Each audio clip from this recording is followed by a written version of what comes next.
Preparación de dientes para restauraciones indirectas. Primero, su historia. La primera prótesis fija fue creada en Egipto alrededor del año 2500 años antes de Cristo. Después, Morris introdujo la corona total metálica para la profesión odontológica. También McLean investigó para la cerámica en el uso odontológico. Y Black introdujo los principios de la preparación cavitaria. Esto trajo también el síndrome de los 28 dientes, que dejó de ser una referencia para la reposición de los dientes, teniendo ahora como fundamentos tres principios: capacidad masticatoria, estabilidad oclusal y la estética. Los conceptos de una preparación de un diente para una restauración consisten en el pulido selectivo del esmalte y de la dentina, en ubicaciones, extracciones, cantidades y formas predeterminadas, utilizando instrumentos de formas y tamaños específicos a través de una serie de pasos quirúrgicos predeterminados, es decir, el protocolo que se utiliza para el tallado.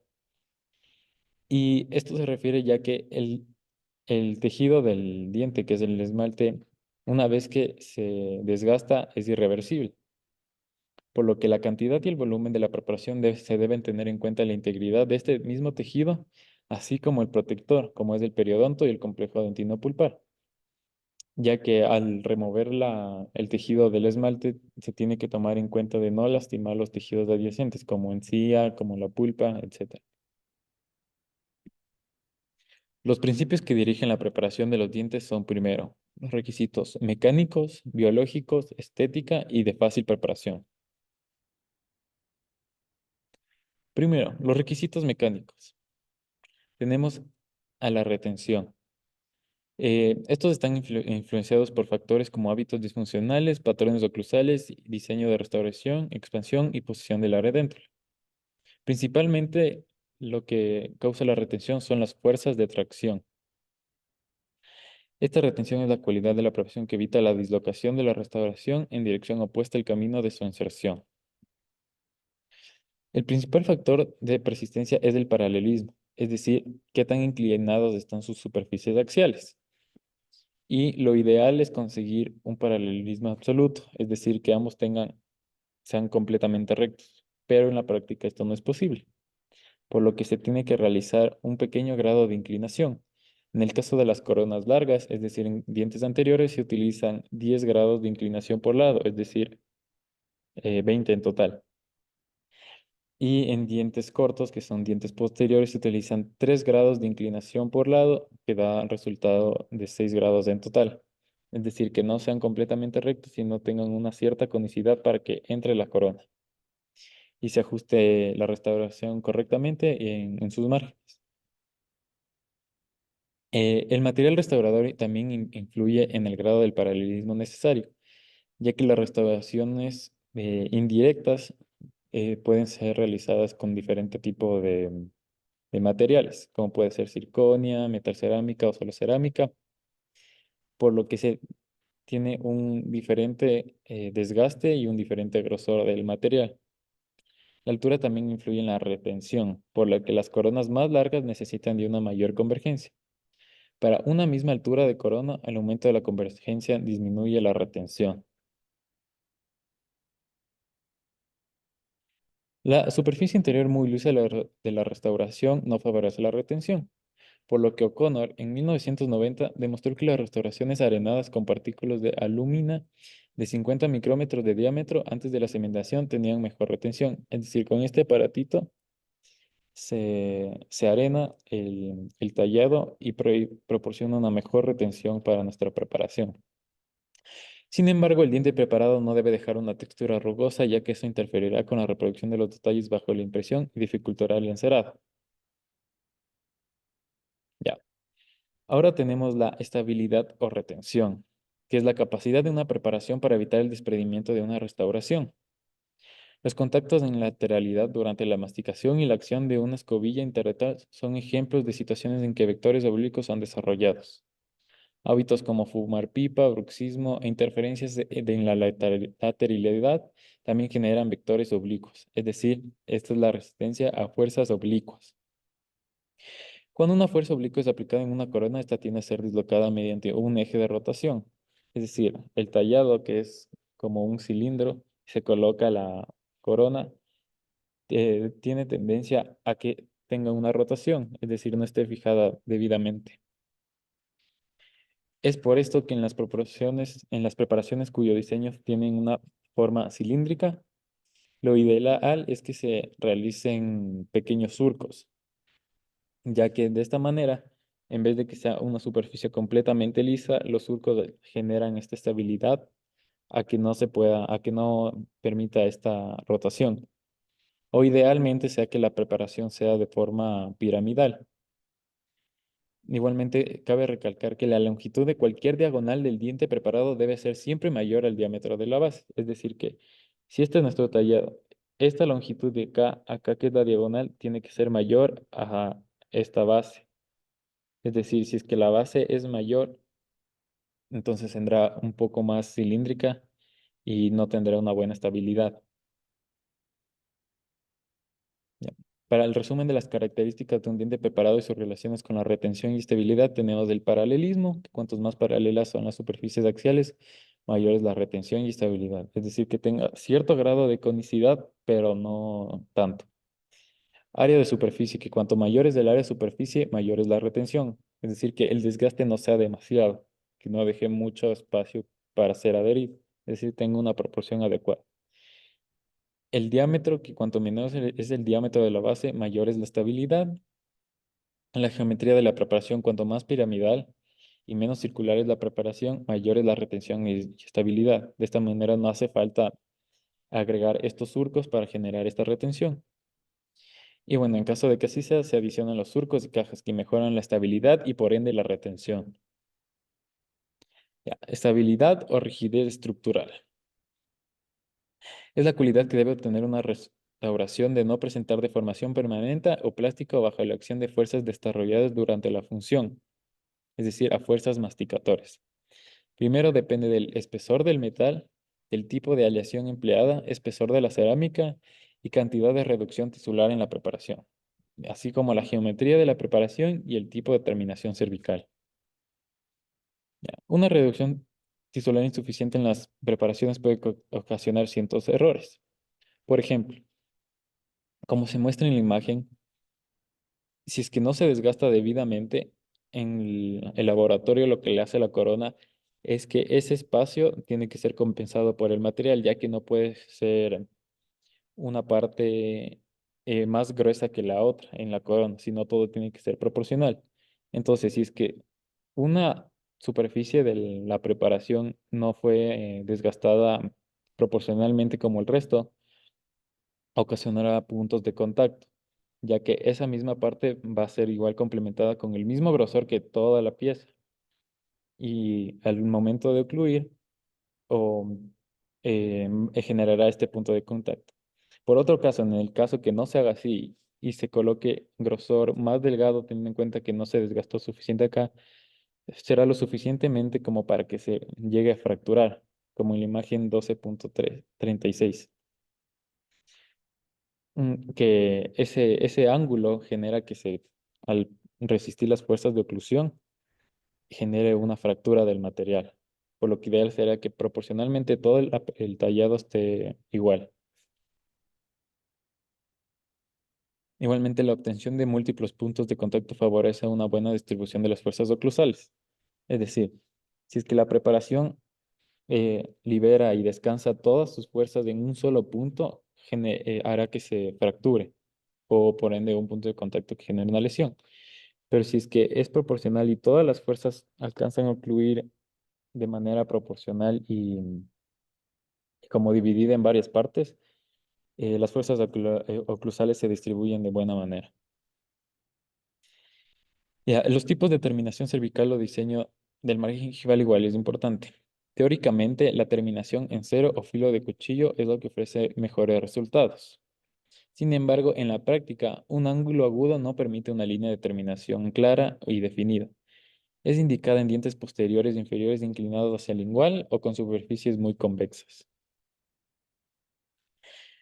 La terminación en forma de chamfer y la terminación en hombro con ángulo redondeado son las más empleadas actualmente. Que el chamfer significa esa preparación que nos brinda la fresa que es con su punta que es redondeada, se utiliza la mitad o un tercio de esta para que se genere automáticamente este chamfer, que es como una resbaladera que genera una ligera curva, que en este caso es un ángulo redondeado. También existe la terminación en plano inclinado en 135 grados, que es una modificación del hombro en 90 grados. Es indicada para terminaciones sobre raíces con recesión gingival acentuada y se utiliza una fresa con extremidad ojival tipo 3122 o 4122, que es como una punta y termina siendo un ángulo mayor a 90 grados. La terminación de hombro con bisel es un tipo de terminación que requiere de remoción exagerada, que realmente no tiene muchas ventajas significativas. Es parecido al chamfer, pero sin que se genere la curva. Es decir, con la fresa que normalmente es una punta redondeada que genera esta curva, es plana, por lo que no genera un ángulo, pero sí termina en 90 grados. Ya, la terminación en escalón u hombro en 90 grados es el más utilizado, ya que este es el chamfer. Es un ángulo interno redondeado que tiene su indicación para coronas de cerámica aluminizada. Es la restauración más usada para restauraciones estéticas sin metal, por lo que se utiliza, pero igual se utiliza para restauraciones con metal, cerámicas y de cualquier otro tipo de material. Ya. Como segundo tenemos los requisitos biológicos. En este caso, pulpares, que es la preservación de la estructura dentaria. Los desgastes excesivos, además de promover la pérdida de retención por la disminución del área de fricción, modifican la salud pulpar. Esto principalmente con el calor que genera la fresa, lo que puede llegar hasta el punto de necrosis pulpar. Entre los requisitos biológicos también tenemos los periodontales, que se consideran tres aspectos: el volumen de la estructura dentaria removida, el límite y la calidad de la terminación cervical, los cuidados durante el acto operatorio para evitar daño a las estructuras gingivales o instrumentación clínica atraumática. En este volumen de dentaria removida debe tomar en cuenta tanto la dentina como el ligamento periodontal, ya que de esta manera existe en el área cervical definida para acomodar la restauración, la cual reconstruye la anatomía del diente en armonía con ambiente periodontal. Es decir, que sea justamente es- al borde del cervical para que la corona entre y no se note una diferencia. Ya. El límite y la calidad de la terminación cervical es adecuado desde el punto de vista periodontal, lo que siempre tiene que ser supragingival, pero dependiendo del caso se utiliza supragingival, yuxtagingival o subgingival. Ya, la importancia de la calidad de la línea de terminación no se restringe al aspecto periodontal, sino que es la parte más crítica de la preparación. Primero porque una terminación lisa y uniforme influye favorablemente en cómo se ajusta la adaptación marginal de la restauración. El espesor del desgaste permite establecer contornos adecuados para la restauración, debe proporcionar resistencia al margen de la restauración para soportar las cargas oclusales sin deformarse. Su localización debe permitir el control de la justeza y la adaptación cervical y el control de la higiene, y además debe ser de fácil preparación e impresión, perfectamente visible y definida, facilitando las ceroplastías. Es decir, que no se tenga que volver a desgastar una vez que ya se desgastó y se realizó el preparado.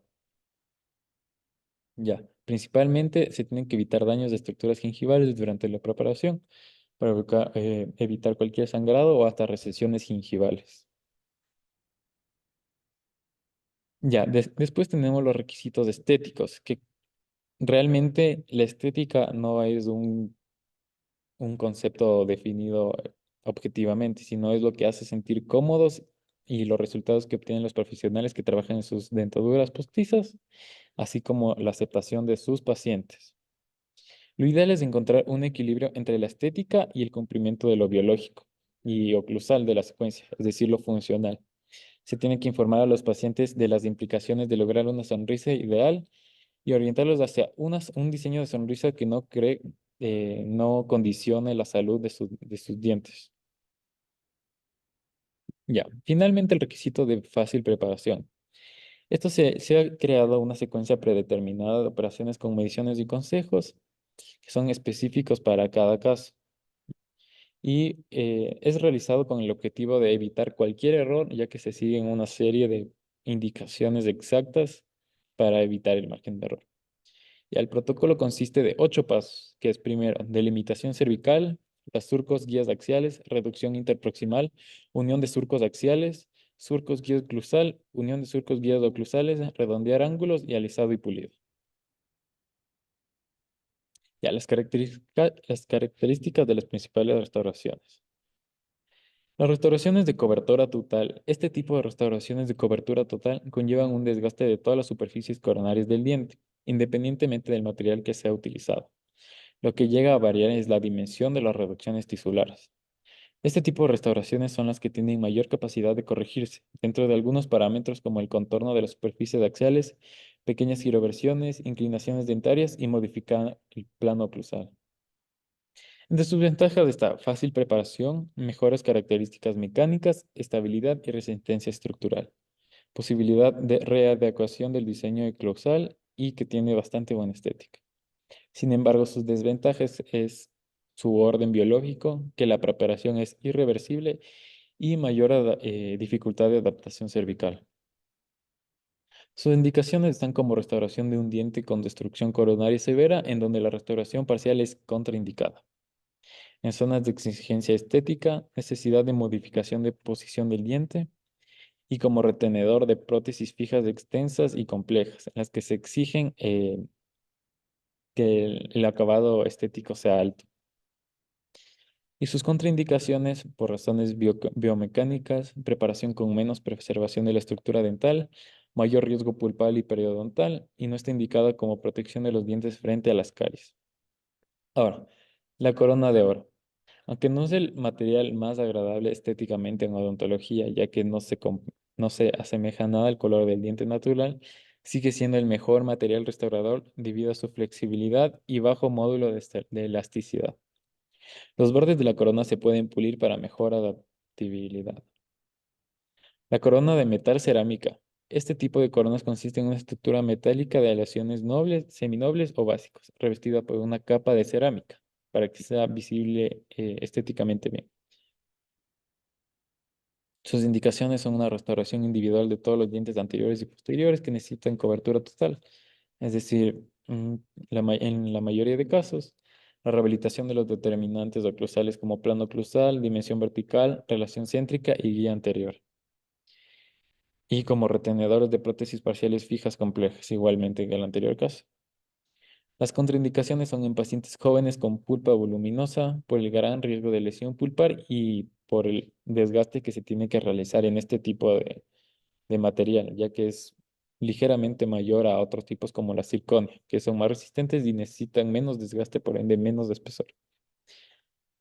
En dientes posteriores con la superficie vestibular intacta y en prótesis parciales fijas de pequeña extensión que tengan dientes alineados.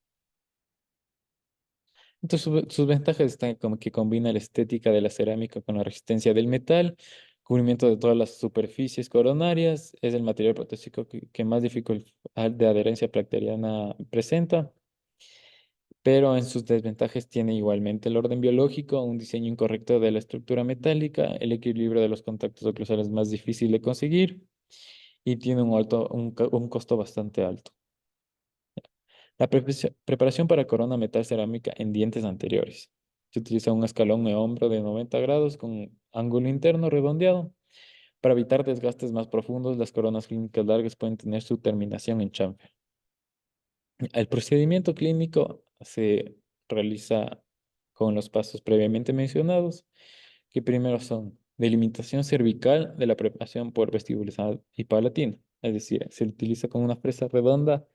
Un límite cervical puede ser generalmente supragingival. Después tenemos surcos de orientación de las superficies axiales, que es con una fresa troncocónica. Se realiza la superficie vestibular, el área de cíngulo y el borde incisal. Una reducción de las superficies interproximales Lo recomendable es que se utilice una banda matriz para no dañar el diente adyacente. Una unión de los surcos de orientación, surco de orientación de la concavidad palatina, reducción de la concavidad palatina, la extensión intrasurcular y acabado de la preparación, que es quitar irregularidades y el pulido.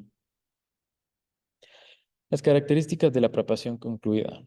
La reducción uniforme en superficies axiales, convergencia promedio de 6 grados, es decir, desde el grado de paralelismo. Terminación cervical en chamfer o en hombro, dependiendo de la ubicación y necesidades estéticas. Ausencia de ángulos vivos y áreas retentivas. Línea de terminación cervical lisa y definida. Por ejemplo, aquí tenemos que se redondea el área de concavidad palatina con una fresa en forma de balón.